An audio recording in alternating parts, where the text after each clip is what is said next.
যাচ্ছি মানপুর নবকুঞ্জ দেখার জন্য।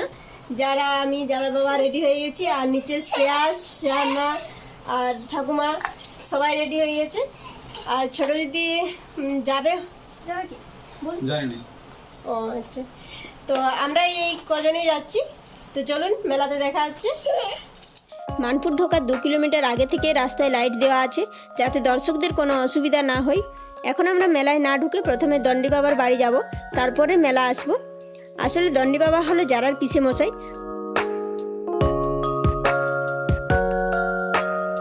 তো আমরা দণ্ডি বাবার বাড়ি পৌঁছে গেছি, ততক্ষণে যারাও ঘুমিয়ে পড়েছে। তাহলে এখন আর মেলা যাওয়ার কোনো অপশনই নেই।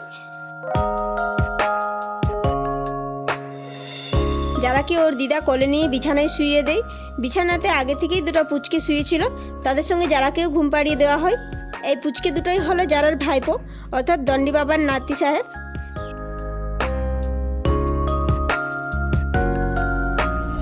কিছুক্ষণ যারা ঘুমানোর পর আমরা আবার বেরিয়ে পড়ি নবকুঞ্জ মেলার উদ্দেশ্যে।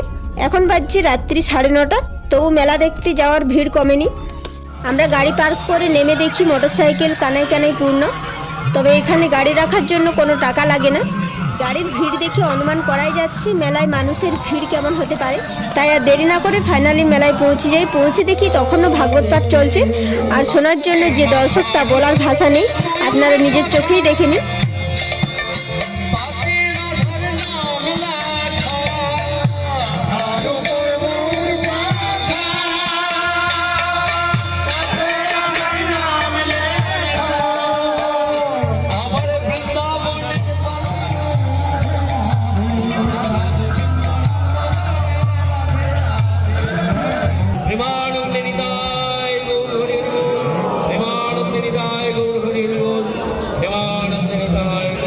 আমরাও কিছুক্ষণ ভাগবত পাঠ শোনার পর ওখান থেকে বেরিয়ে পড়ি পুরো মেলা দর্শনের উদ্দেশ্যে।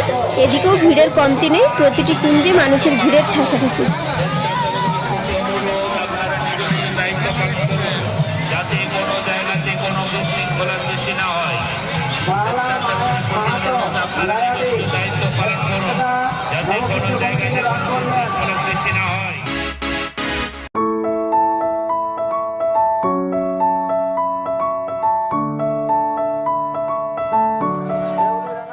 নবকুঞ্জের মাঠে যে থিমগুলো কমিটি রেখেছেন সেগুলো মোটামুটিভাবে ঘোরা হয়ে গেল। এবার আমরা পৌঁছে গেছি দণ্ডি বাবার কাছে।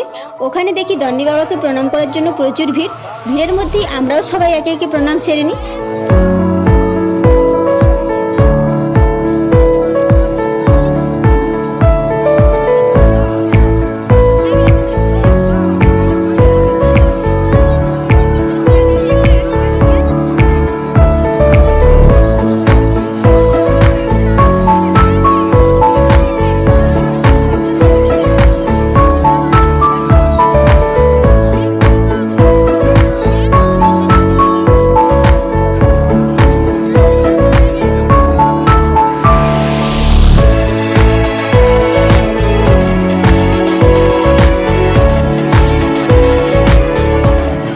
যারারও অনেক জল তেষ্টা পেয়েছে, তাই ওকে জল খাইয়ে আবার মেলায় ঘুরতে শুরু করে দিই।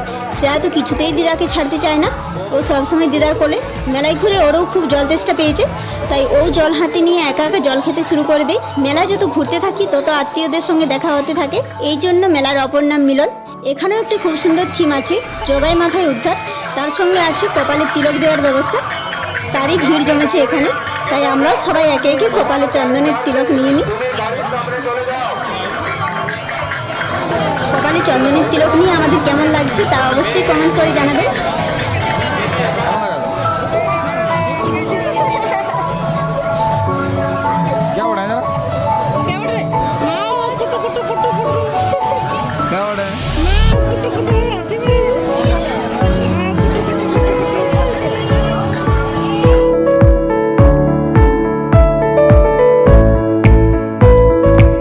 অনেক ঘোরাঘুরি হলো, এবার আমরা মিনা বাজারের দিকে যাচ্ছি।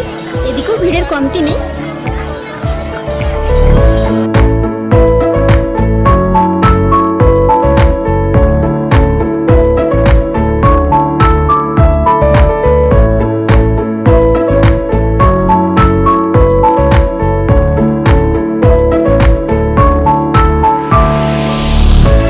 তবে প্রচণ্ড ধুলো উড়ছে, তাই এদিকে বেশিক্ষণ থাকা যাবে না। একটু ঘোরাঘুরি করে বাড়ির উদ্দেশ্যে রওনা দিয়ে দিই।